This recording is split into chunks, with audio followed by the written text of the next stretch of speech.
Tá aí.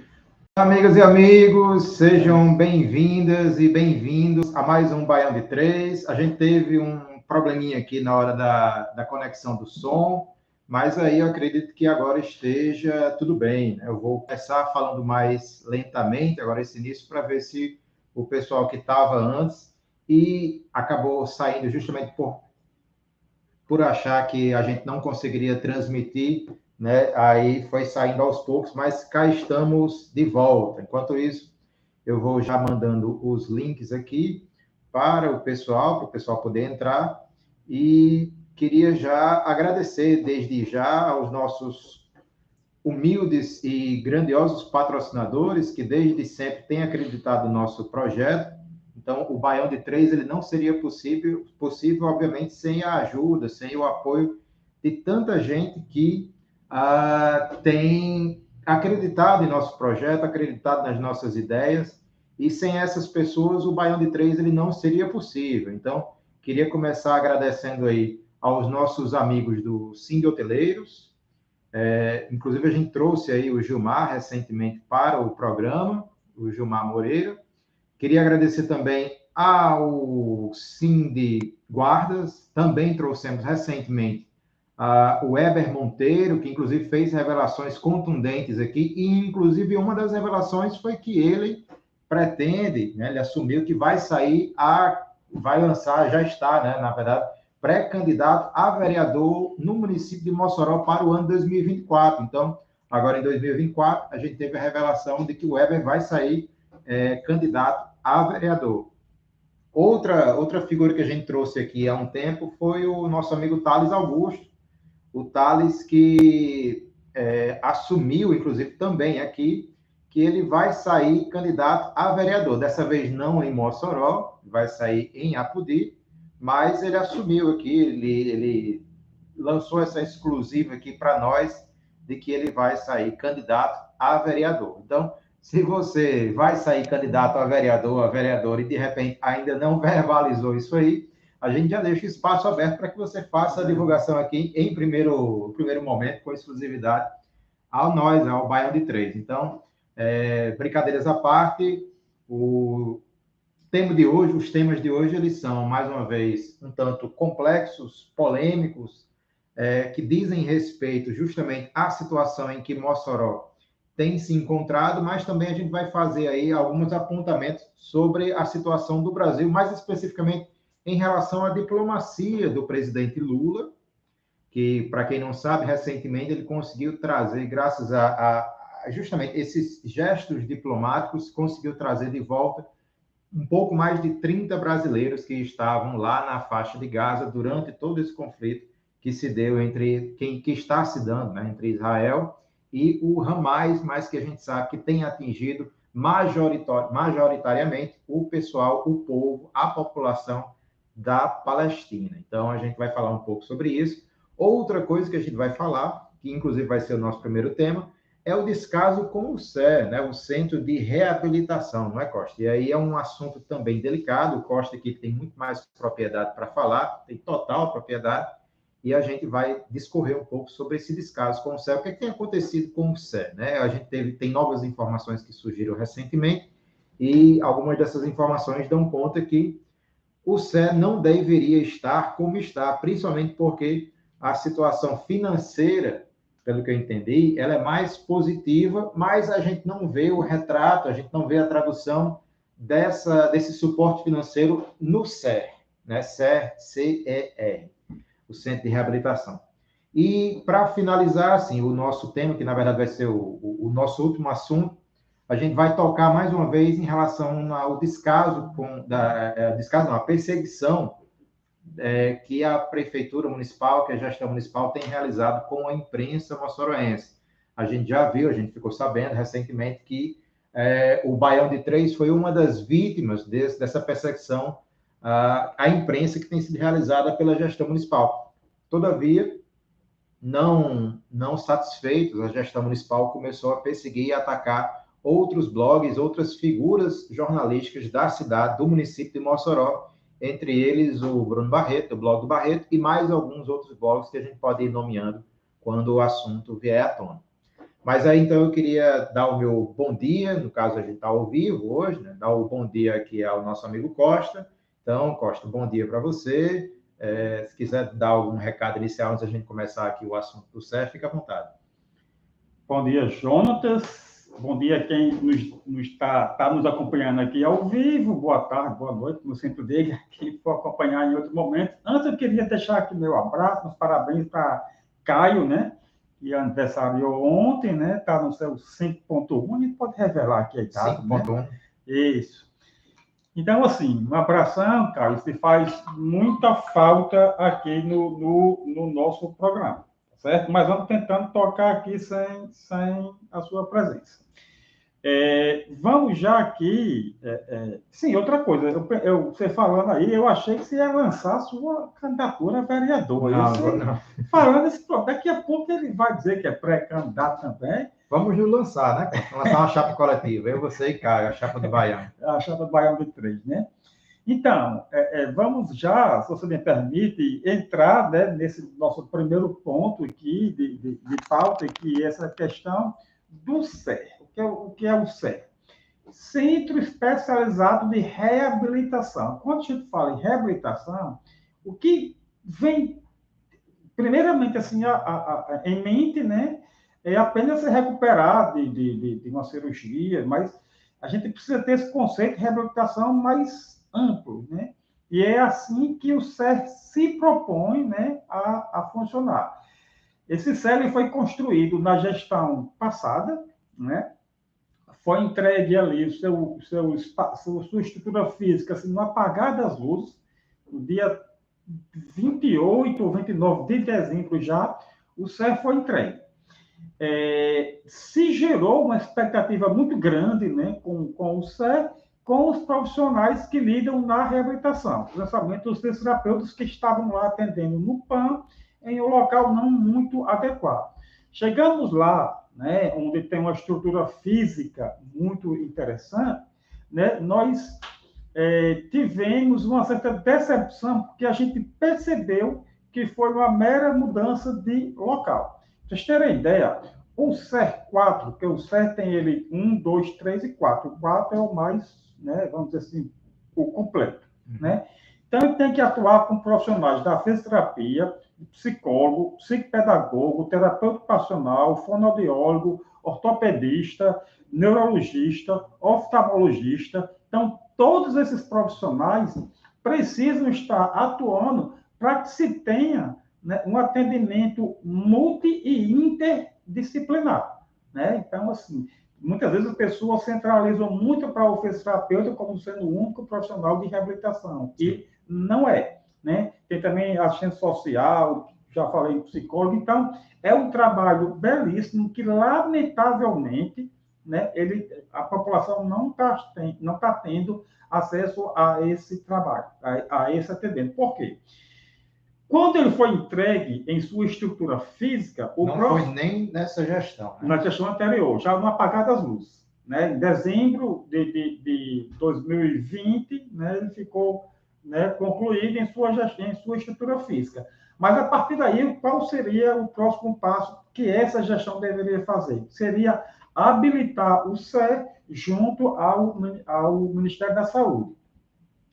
Essa gestão, gente, levou 2 anos para fazer isso. 2 anos, isso é muita coisa. Se precisou muita pressão, né? Inclusive, a Regional de Saúde se ofereceu para prestar esse serviço e acelerar esse processo. Mas, enfim, o CER 4 em Mossoró foi habilitado em dezembro de 2022. A partir daí, quando ele é habilitado do Ministério da Saúde, ele passa a receber esses recursos. E o CER vem recebendo esses recursos, porém, esses recursos não estão sendo efetuados para que o CER funcione na sua plenitude. Né? O que nós sabemos que tem lá é atendimento de fisioterapia, assistente social, psicólogo, terapeuta ocupacional. Né? O médico ortopedista e o médico neurologista atendem lá, mas com uma certa precariedade. Então, assim, há um descaso, né, mais uma vez, com a saúde, e a gente, assim, parece, Jonas, que a implicância, que é filme repetido, né, mas a gente precisa Bater na tecla. Bater na tecla mais uma vez. Quem passa por lá e olha o CE, vê um prédio muito bonito, muito equipado, mas quem chega, se aproxima e entra, vai ver que os serviços que deveriam ser ofertados lá para aquele local não estão sendo. Outro problema que se arrasta desde... Uma informação aqui. Antes de eu ir para a direção do sindicato, na executiva, lá era o local onde eu trabalhava. E nós tínhamos, desde aquela época, um problema de regulação, onde se fazia uma triagem com os pacientes na gestão anterior. Essa gestão retirou essa triagem, tem uma regulação, e não vou citar aqui o nome da profissional que fica lá na regulação, mas é uma profissional fisioterapeuta muito competente, se esforça muito, mas, infelizmente, está faltando esse escoamento. Os pacientes têm dificuldade de chegar lá até o CE, tem dificuldade também no transporte, né, que faz dos passageiros, dos pacientes, né, que para se ter o atendimento de forma contínua. Então, enfim, é um retrato, né, de como essa gestão tem tratado a saúde, né? Então, o CE é apenas mais um caso. A gente fica assim, muito triste, porque seria um equipamento juntos de referência, né? Como dizer, centro especializado em reabilitação. Então, assim, o paciente, eu posso até fazer o comparativo com o SARA, né? Que é de referência, que tem em Brasília, em outras cidades, Salvador, Fortaleza, que tem um olhar diferenciado para um paciente que necessita de sua reabilitação. Então, a gente entende, muitas vezes, quando o paciente vem submeter a algum tratamento, né, que precisa dessa reabilitação, muitas vezes está abalado psicologicamente, tem a questão social, né, e é preciso que esse paciente seja atendido por vários profissionais. Eu sou fisioterapeuta, eu posso tentar ali conversar com o meu paciente, mas eu não posso fazer o papel de um psicólogo, né? Muitas vezes o paciente ele tem dificuldade na sua moradia, tem dificuldade de deslocamento, então o profissional da assistência social, né, tem um olhar diferenciado. Então, eu tenho um paciente que sofreu um acidente, ele machucou o ombro e machucou também, ele teve problema na visão, né? Então, ele precisa ser atendido pelo fisioterapeuta, pelo oftalmologista, provavelmente pelo psicólogo, né, que isso vai trazer uma carga, e o CE deveria, né, oferecer esse serviço. Então, é com muita tristeza que a gente fala isso, deveria oferecer esse serviço. Seria muito bom que a gente estivesse aqui divulgando que o CE presta um serviço de excelência. E, assim, eu quero deixar aqui bem claro, eu conheço vários profissionais que atendem lá no CE, como eu falei, vim de lá, e não tenho receio nenhum de dizer aqui. Os profissionais que atuam, são profissionais comprometidos, são profissionais dedicados, são profissionais competentes, né? Então, a gente precisa separar essas questões. Muitas vezes, nós não temos um bom atendimento no setor público e, às vezes, a gente quer, à primeira vista, culpar o profissional. A gente precisa entender o que é que tem por trás disso. Está havendo a falta de comprometimento, sim, lá, mas não por parte dos profissionais, né? Por parte da Prefeitura de Mossoró, da Secretaria de Saúde, porque tem muito essa visão de marketing, apenas de mostrar. E que, como eu disse, como a estrutura física lá é muito bonita, né? Muito interessante, talvez isso, para o marketing, seja necessário para se fazer uma foto, para se fazer uma divulgação no Instagram. Mas quem se aproxima e quem precisa do atendimento lá do CE sabe que aquele espaço teria e tem, eu não sei nem qual é o tempo aí que a gente usa a oferecer, e é lamentável, assim, é com muita tristeza que a gente aborda esse tema, porque se criou uma expectativa muito grande. E essa expectativa não foi à toa, a expectativa era pelo que um equipamento como o CE tem a oferecer, mas eu ainda acredito, né, que essa gestão, mesmo no final... Agora eu ia perguntar, de um ano para daqui a em um ano... Assim, eu espero que daqui a 6 meses, um ano, a gente não esteja aqui novamente falando, Junto, você lembra, lá no nosso programa, número 15, a gente abordou e hoje continua do mesmo jeito. Sinceramente, gente, eu sempre digo, a gente bate na prefeitura, vê as questões da gestão, mas não é com satisfação que eu faço isso, não. Eu gostaria muito de elogiar. Como no programa passado, o Caio aqui elogiou, Caio César Muniz, que é dos três aqui, os mais críticos, elogiou a questão da lei Paulo Gustavo. Da lei Paulo Gustavo, a redação aqui do município e criticou do Estado. Então, a gente não tem esse problema nenhum, né, em criticar o Estado, elogiar a prefeitura. O problema é a gente quer que a prefeitura dê motivo para a gente elogiar. No caso do CE, a gente já elogiou o prefeito várias vezes ao dizer que a comunicação do prefeito é muito boa. Isso, né? Que a comunicação é boa, que o marketing é bom, que ele é um cara muito inteligente, que ele sabe fazer política. Infelizmente, essa forma de fazer política dele é de forma enviesada, João. Mas, né, é bom. Então, não é por falta de elogio que ele vai dizer que a gente só está tomando... E assim, o que eu acho interessante, só pegando esse tema, é essa carência do prefeito em ser só elogiado. Ó, veja só, Jota já falou aqui várias vezes... Mas a gente vai para esse assunto agora ou a gente deixa... Não, é bem rapidinho. Tá. Só sobre a questão das críticas, tá certo? Jota falou aqui várias vezes para mim, para vocês, que eu sou o presidente interino do Sincero. Não é isso? Então, assim, certa vez veio uma servidora conversar comigo e fez algumas críticas para mim, e ela disse assim, olha, Costa, a Eliette, que é a presidente, faz muita falta ao Sincero. Eu disse, faz. A Eliette faz muita falta ao Sincero.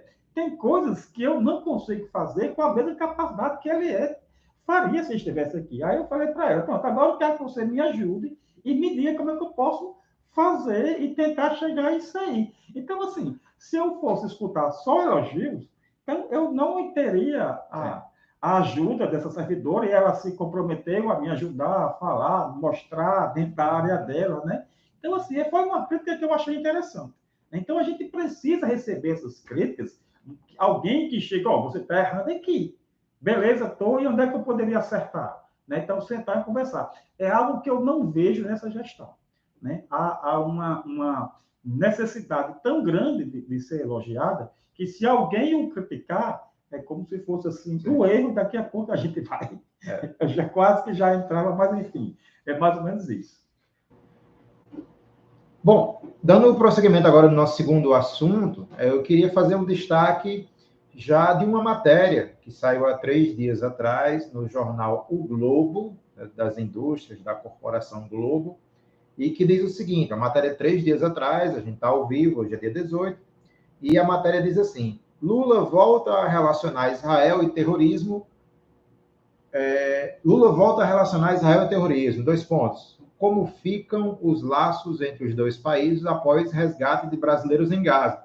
Bom, eu até entendo que haja uma preocupação da questão da diplomacia entre os 2 países, as relações comerciais que existem entre Israel e Brasil, só que eu acho que no momento, e aí, claro, estou desconsiderando todas as indústrias, todas as empresas, todas as corporações que dependem justamente desses acordos, da boa vizinhança entre os 2 países, mas eu acho que no limiar dos fatos, a coisa mais importante que a gente precisa se preocupar agora é justamente haver um fim, um cessar-fogo dessa guerra, que essa guerra pare, que essa guerra seja finalizada, porque apesar dos acordos comerciais poderem ser prejudicados, as vidas que estão sendo perdidas, e só crianças, foram mais de 5.000 crianças palestinas que perderam a vida por conta dessa guerra, isso sem falar em jovens, em adultos, em pessoas idosas, as que conseguiram chegar, inclusive, à fase idosa já, né? Porque lá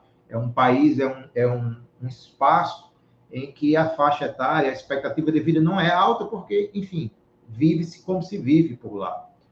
Então, eu até entendo a jornalista que publica a matéria perguntando, questionando como é que vão ficar os acordos, como é que vai ficar a diplomacia entre os 2 países, mas antes da diplomacia, antes dos acordos comerciais, ainda no mundo que a gente vive, deve existir a consideração com as vidas, principalmente com as vidas que já foram perdidas e as que estão em claro perigo, em clara ameaça de, eventualmente, não chegarem até o fim do dia de hoje, até o fim dessa semana, até o fim da próxima semana, que seja. Então, em um determinado momento, o Brasil ele se colocou justamente como uma das lideranças, pedindo cessar-fogo, pedindo que se reconheça o Estado da Palestina, pedindo que haja intervenção de outros países. Enfim, o Brasil se colocou como uma liderança para tentar justamente fazer com que a guerra cessasse, houvesse um cessar-fogo. Obviamente, isso aí não pegou bem aos olhos de Israel. Em algum momento, quando Israel começou a liberar os outros estrangeiros para serem repatriados pelos seus países, a gente sentiu que houve essa retaliação, ou seja, o Brasil não estava sendo oportunizado ao Brasil a chance do Brasil ter os seus brasileiros, até então que a gente soube, 32 brasileiros que ao fim foram resgatados. Então o Brasil não estava tendo condições de receber, de repatriar os seus brasileiros.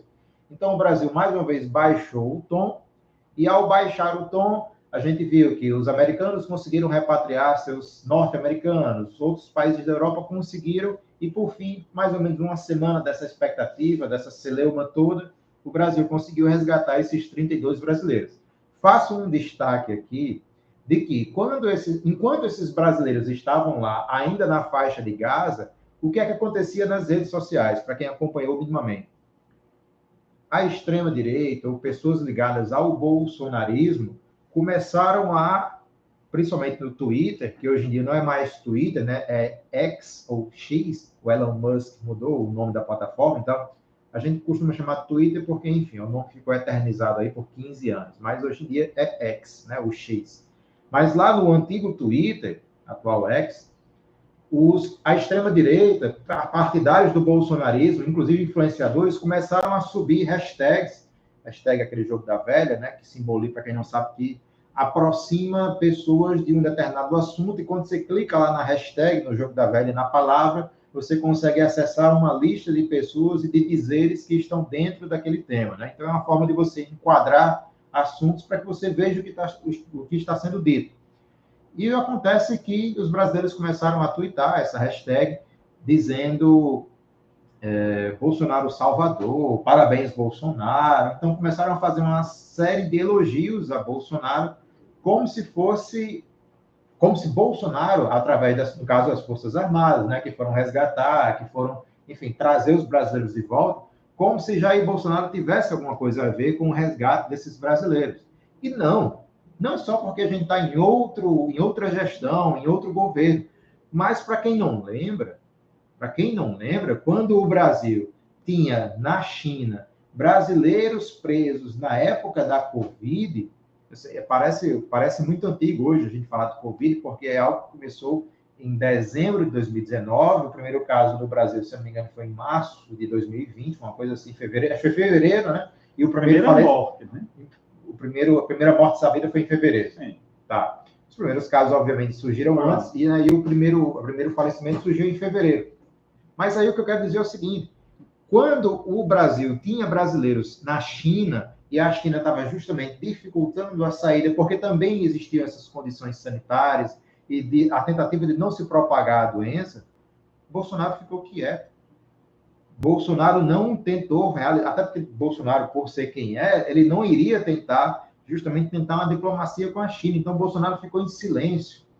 Foi só depois de muita pressão de populares, da população, de influenciadores, de artistas, de pessoas preocupadas e, claro, da própria imprensa, que o Brasil, na época do governo Bolsonaro, começou a agir para tentar repatriar e trazer esses brasileiros de volta. Então, essa repatriação desses 32 brasileiros que estavam na faixa de Gaza não tem nada a ver com Bolsonaro. Foram articulações políticas, foi a diplomacia, as relações que o governo federal começou e tentou e foi estreitando para manter, seja a partir da ONU, seja a partir do próprio Brasil. Obviamente, essa questão de subir o tom foi necessária no momento para condenar justamente o que estava acontecendo, mas agora que os brasileiros foram repatriados, obviamente me estranha um tanto essa chamada, né? Essa chamada de como é que ficam os laços. Ora, dane-se. dane-se nos laços entre os dois países nesse momento. Eu sei que é importante, é muito importante. A indústria de Israel tem relações, mantém relações, mas assim como a Ucrânia também. Por isso que a Ucrânia também é um queridinho dos Estados Unidos, né? Porque muito do que passa pelo setor de tecnologia, o desenvolvimento de chips, o desenvolvimento de placas, o desenvolvimento de uma série de coisas que tem a ver com tecnologia e que servem para vender aparelhos de tecnologia, tem a ver com a Ucrânia também. Então, por isso que a Ucrânia é uma queridinha dos Estados Unidos. E manter as relações com Israel talvez torne-se mais difícil, mas aí é algo que todos os países do mundo estão nas ruas, estão protestando justamente para que não haja mais, para que o cessar-fogo aconteça. Então, assim, a diplomacia de Lula conseguiu, a diplomacia do Lula, do governo federal, conseguiu trazer e repatriar esses brasileiros, né? Eu acho que Costa também tem acompanhado tudo isso que está acontecendo. Enquanto a gente fala aqui, a expectativa de vida das crianças palestinas é cada vez menor. A gente tem visto agora hospitais sendo bombardeados, não foi só um, não foram só dois, não foram só três. Então, uma hora ocupa o norte da faixa, outra hora ocupa o sul. Então, cada vez mais a gente tem visto o Estado da Palestina sendo dizimado e a faixa de Gaza vai sendo ocupada aí, e a gente tem tido e ouvido e lido sobre essas mortes, né? Então, circulam muitos vídeos nas redes sociais muito fortes de crianças hospitalizadas, sangrando. Esses dias eu vi um vídeo tristíssimo de crianças no hospital. Não vou nem relatar o que eu vi no vídeo, mas são coisas bastante tristes. Então, subir o tom agora, talvez Lula voltar a subir o tom, eu enxergo como algo necessário, porque o Estado de Israel, especificamente, o Netanyahu, né, não vou nem colocar a culpa exatamente no Estado de Israel, embora, assim, essas relações conflituosas já existiam com outros governantes, com outros líderes de Israel, mas principalmente o Netanyahu tem feito com que até o povo de Israel tenha pedido para que ele saia, né, que ele seja deposto do cargo. Então, Costa, se você quiser comentar alguma coisa, fica à vontade, né? Os meus comentários eram mais tentar minimamente explicar essa relação da diplomacia e por que Lula antes subiu o tom, depois baixou para esperar a negociação do repatriamento dos brasileiros acontecer, e agora voltou a subir o tom novamente, já que não tem mais brasileiro nenhum por lá. Então, faz sentido, né? Então, Costa. Você foi bem amplo aí em toda essa questão, que é bem complexa, né? Quem é ali, falando a expressão que o meu sogro Costa de usar, quem é artista e quem é um bandido, né? É difícil de achar quem. Mas, assim, o que se vai ressaltar é a postura do governo brasileiro, a postura de Lula, que ele se coloca de maneira republicana, ele não traz uma questão ideológica, né?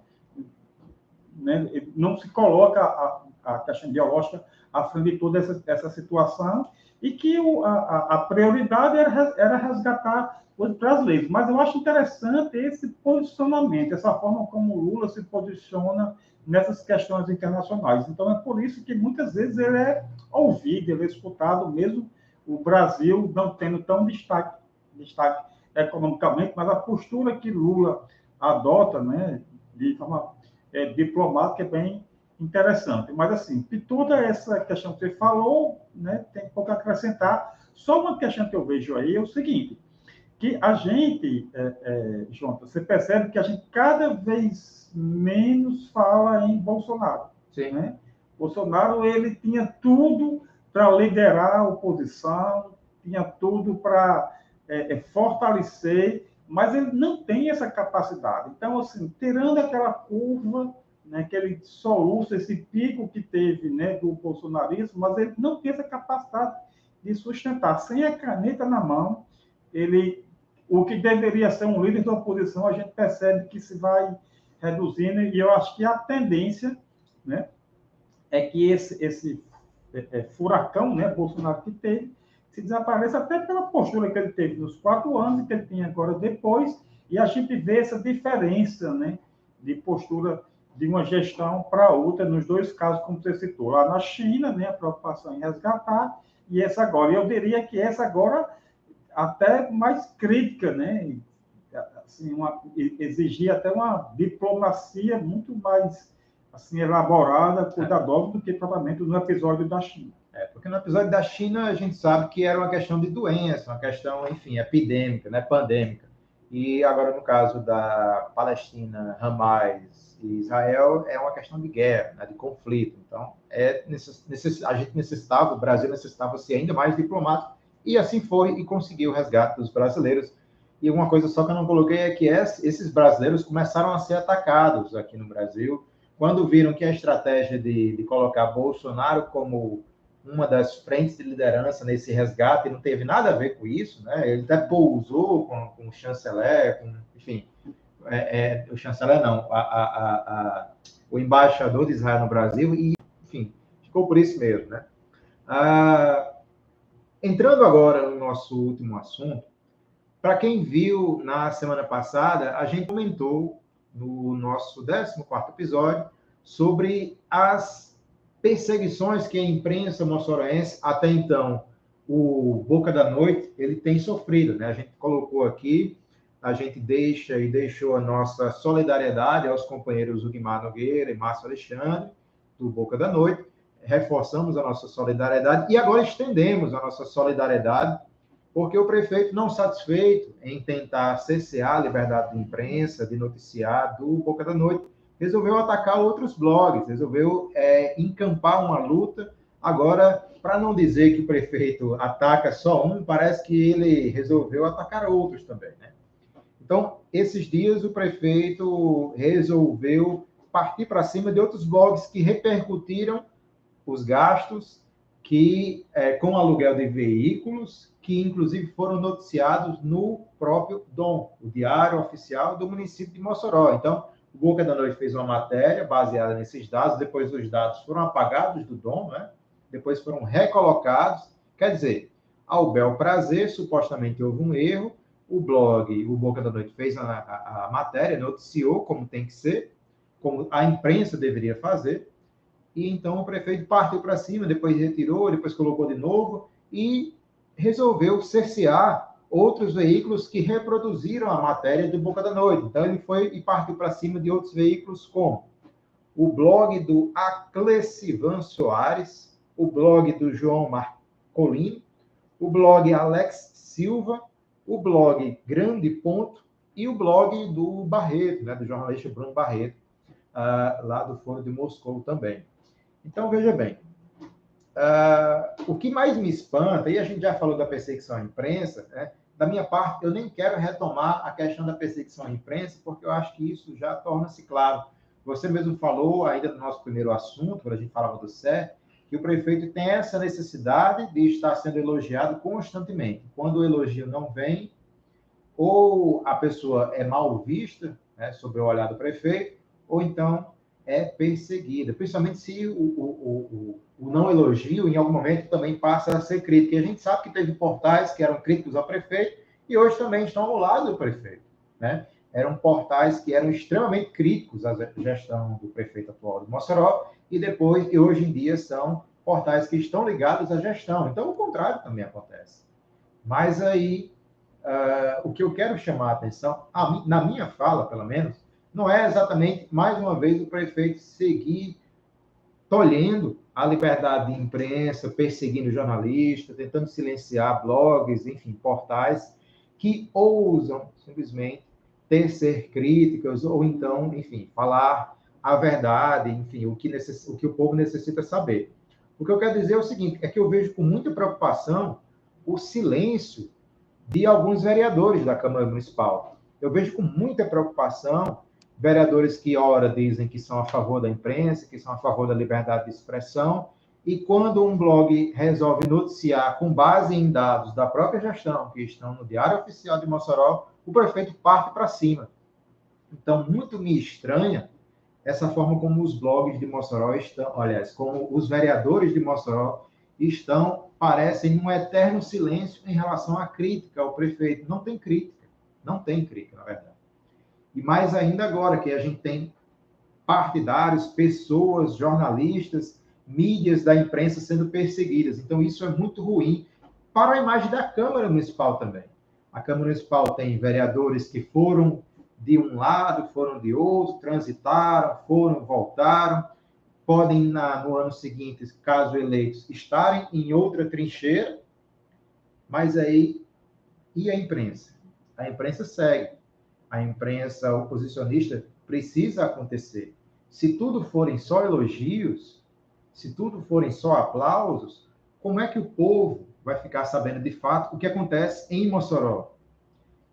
Então, muito me estranha, embora a gente sabe que esse estranhamento é natural, esse silêncio, na verdade, é natural, mas muito me estranha a forma como os vereadores estão em silêncio, estão em total silêncio em relação ao que acontece, a imprensa sendo perseguida em Mossoró. Lembrem-se, é a imprensa que noticia também fatos positivos, alcances magnânimos dos mandatos desses vereadores e vereadoras. Então, da mesma forma que vocês precisam que a imprensa divulgue, a imprensa também precisa agora que vocês que têm mandato não fiquem em silêncio. Digam o que está acontecendo, digam que está havendo perseguição, porque a imprensa não pode ser calada. A imprensa é necessária à democracia. Sem a imprensa, os fatos podem se transformar em ficção facilmente, como se já não estivesse ocorrendo. Né? Então, deixo a palavra para Costa. Enfim, eu puxei mais para essa questão do silêncio dos vereadores, porque eu acho que esse silêncio desses vereadores da base, da gestão Alisson, é muito preocupante, embora a gente sabe por que ele acontece.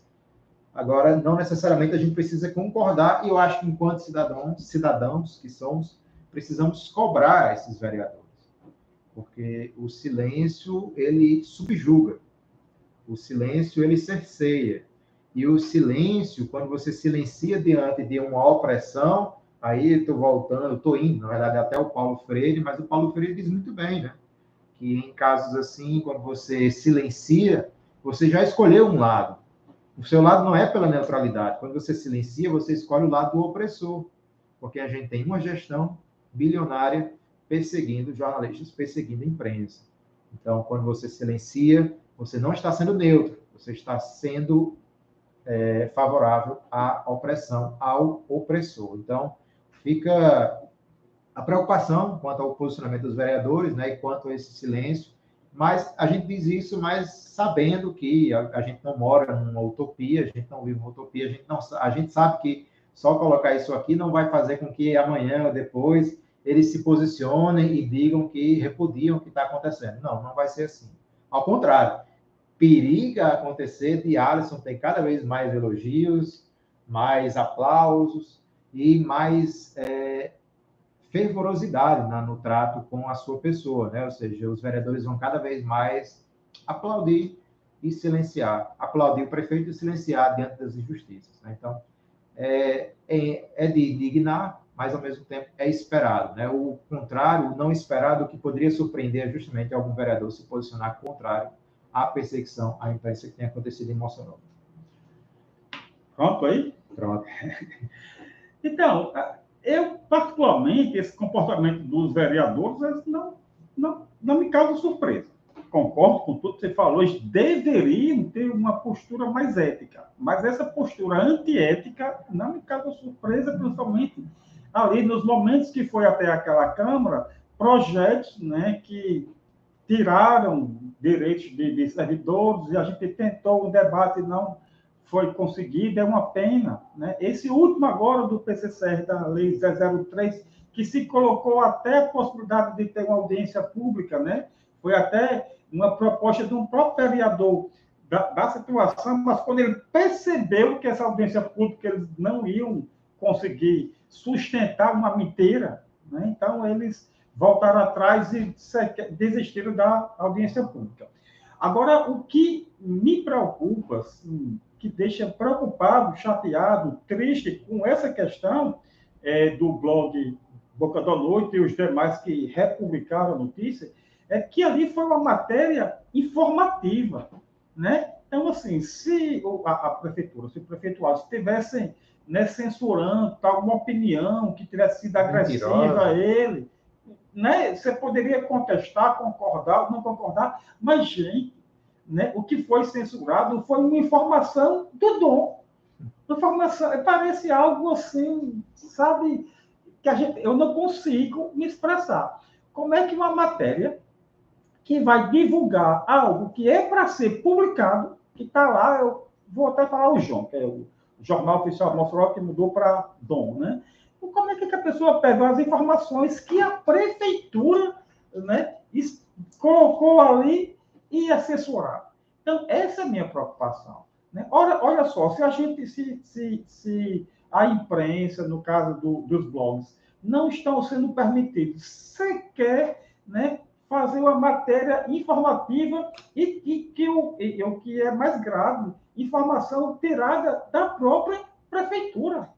Né? Então, o que é que pode mais se ter opinião? Então, assim, é um fato lamentável, né, que ocorre. E vocês imaginam o seguinte: se o prefeito Aço faz isso com um bloco que colocou uma informação do Dom, imagina o que ele faz com outros que tentam enfrentar, que tentam conversar, que tentam reivindicar. Ele tem feito isso com os sindicatos, né?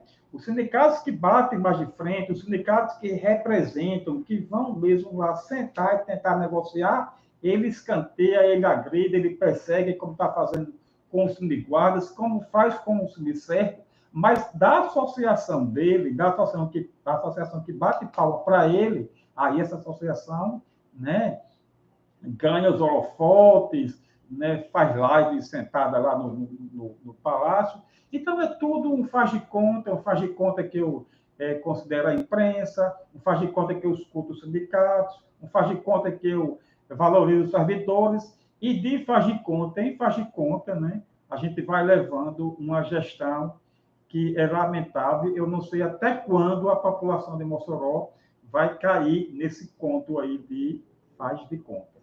É delicada a situação, a gente espera, a gente até espera que hajam posicionamentos, mas a gente sabe que não vai acontecer. A gente sabe que a tendência, principalmente porque o ano político ele se aproxima cada vez mais, na verdade a gente já sabe que tem gente em campanha, o próprio prefeito, assim, ele está em campanha desde que ganhou, obviamente não oficialmente, mas a gente sabe que tudo é imagem, tudo é política, mas a gente torce para que exista uma luz, alguém, enfim, descarregue uma sincera vontade de, não, eu vou honrar o meu mandato, eu vou honrar os votos que eu tive e vou ser justo contra o que é injusto, né? E vou lutar contra as injustiças. Mas aí fica muito no terreno da utopia, a gente não pode ser utópico em política, a gente precisa ser real e pela realidade a gente sabe que não vai mudar.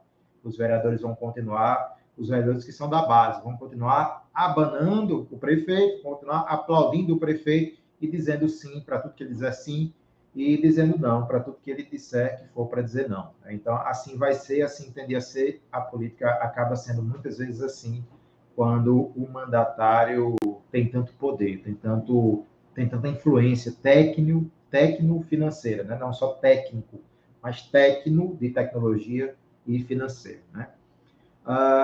Eu queria agradecer, primeiro a gente teve uns probleminhas, né, com a transmissão, mas aí eu acredito que deu tudo certo ao final, com o som, espero que o som esteja ok, né, que tenha ficado ok, e no mais agradecer mais uma vez aos nossos patrocinadores e quem acredita em nós, né, a Zezinha Fernandes, o Lindocast Nogueira, o Sim de Hoteleiros e o Sim de Guardas.